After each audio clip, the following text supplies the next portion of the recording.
سێمیان ئاگادار بە سەمع و کەسایەتی لە کەدار نەبێ، ئەینا دواتر چەند پاکیش بی خەڵک بڕوات پێ ناکە. وەڵڵی کە بە درۆزن ناسرای ڕاستیش بڵێ خەڵک بڕوات پێ ناکە. بەو خوایە بەدەستبڕ و فێڵباز و خیانەتکاری ناو بازاڕ و پیشەکەت ناسرای هەزار ئیشی پاک دوای ئەوە بکە خەڵک هەر گومانی لێتە.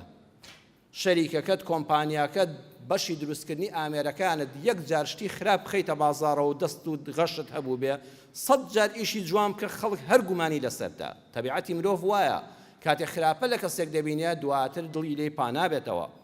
قورئانی پیرۆز هەر لە باسی یوسف پێغەمبەردا بەڕێزان کە سوورەتی یوسفتان خوێندەوە ئینشاء الله تعالی دایمە لە خزمەت قورئانا بین هەموو لایەکمان ئەم دەرسە گەورانەی لێوەرگرن یەکسەر بێتەوە بیرت.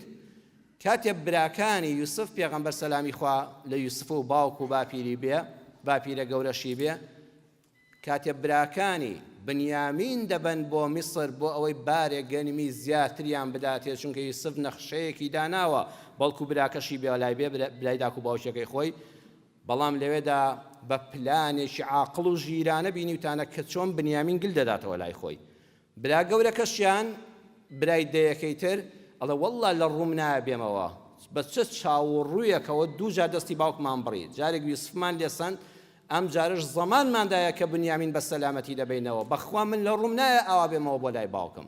واتە ئەم جارەی یعقوب 3 کوڕی لەدەست دەدا، 2 برینی تر دەچێتە سەر زامەکانی یوسفی ونبووی چەند ساڵە. لەو کاتەدا خۆشەویستانم کاتێک کە دەگەڕێنەوە لەسەر ئامۆژگاری برا گەورەکەیان ئەڵێ بە باوکمان بڵێن باوە گیان وەڵڵاهی وەرە هەرچەند بڕوامان پێ ناکەی، بەڵام ئێمە شاهیدێکی دوور شاهیدێکی نزیک سوێند خواردنیشت بۆ دەکەین. واسأل القرية التي كنا فيها والعير التي أقبلنا فيها وإنا لصادقون.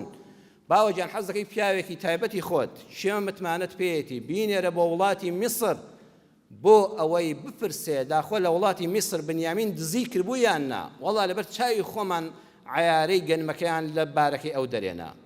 پاشا گرتی لەسەر دزی کوڕەکەت گیراوە، بپرسە لەو وڵاتە نوێنەر بنێرە، ئەوە شایدی دوور. ئێمە ئەو کاروانچیانەمان کە لەگەڵا بوون خەڵکی خۆمان خزممان بێگانەی تێدا چەندین 100 کەس بووین، بڕۆ لیان بپرسە بڵێ وابوو یان نا، وئینا لەصادقون وەڵڵا سوێندت بەخوا بۆ دەخۆین چۆنت بۆ دەگێڕینەوە ئەوایە. یعقوب پێغەمبەر دەفەرمێ بەل سەوەلەت لەکم ئەنفوسکم، بەخوا ئەمەش فرت و فێڵێشکەی خواتانە، ئەمەش درۆیەکە لە درۆ زۆرەکانتان. چاو لێیە خۆ یعقوب پێغەمبەر سیخوا سەلامی خوای لەسەر بێ دەبێت ئینسان بە سوێند بڕوا بکە بە شاهید بڕوا بکە، بەڵام یعقوب بڕوایان پێ ناکە بۆ هێندەی خراپە لەم کوڕانە دیوە، هێندەیان نالەباری کردووە. زانایان دەفەرمون ئەگە کەسێکت بینی ڕەفتارێکی جوانت لێبینی، حەڵاڵ خۆریەکت لێبینی، حرمەتێکت لێبینی، بزانت دەستە خوشکی هەن. ئەوە هەرەو جارەوانە بوو، ئەوە پێشتری ژوا بووت، چاکە دەستە خوشکی هەن. کەسێکت بینی ڕەشاش و فێڵباز و قۆڵبڕ و درۆزن و ئەوانە بۆ ڕێزم هەیە بۆ یەک بەیەکی جەنابتان دوو لە ئێوە، ئەگەر ئەوە لێبینی بزانە دەستە خوشکی هەن، ئەوە یەکەم جاری نییە، ئەوە جارانێشکەشی وا کردووە. هێندەی خراپە لەم ئەولادە نەکبەتانی خۆی بینی بوو بە سوێند و بە شایدیش بڕوای پێ نەکردن. پێمان دەڵێ یوسف خۆ گوناهبار نەبوو بەمە، مادام جارێک گەستراوە گەزراوە دەبێت گومانی خراپ بە فێڵباز ببە، مادام جارێکت خەڵەتاندوم دوو جارت خەڵەتاندوم ناحەقم نییە بە شاهید و سوێندیش بڕوات پێ نەکەم.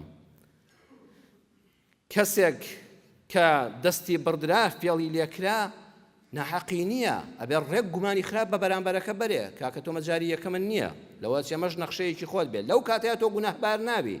یعقوب پێغەمبەر بەمە گوناهبار نەبوو، خوا عیتابی لێ نەگەر قسەکەی تۆمار کرد، مادام خراپەی ترتان زۆرن ئەمەش هەر خراپەکانی کەتانە. چاو لێ کەسایەتی چۆنە ئەم کوڕانە ڕێزیان لای باوکیان نەمابوو، کەسایەتیان لە کەدار بوو، هێندەیان فرت و فێڵ و درۆدە لەسەر کردبوو، باوکیان بەڕاستیەکەش بڕوای پێ نەدەکردن. خۆ ئەبمان پارێزی ئاگامان لە خۆمان بێ کوڕە کەسایەتی لە کەدار نەبێ. هەر لە مناڵیەوە هەمومان دەمان خوێن مەلەوانە درۆزنەکە. خۆزگە مامۆستایانی بەڕێزی مامۆستای خۆم لە مەکتەبە کە دەرسی مەلەوانە درۆزنەکە بە تەلەبە دەڵێن بڵێن ڕۆڵە لەم ڕۆوە کەسایەتی تۆ ئەم مەلەوانە درۆزنەیە. ئەها دوو سێ جار هاواری دەکرد کوڕە وەرە خەرخینە فریام کەون خنکام کە خەڵک ڕای دەکرد پێ دەکەنی وەڵاویستم یاریتان لەگەڵا بکەم سوعبەت بوو هیچ نەبوو پێم ڕابواردن. بەڵام ئاخری کەتینی بۆ هات باح واقعی خنکا کەس فریایی نەکەوت، وتیان کاکە ئەوەندەی درۆ کردو پێویست ناکە، ئەم جارەشی وەک جارانە. دەبێت لەوێەوە بە منداڵ بڵێ ڕۆڵی گیان ئاگال لە خۆت بێ، یەک دوو جارت ئەساسە کەسایەتی تۆ تازە لەسەر ئەوەیە.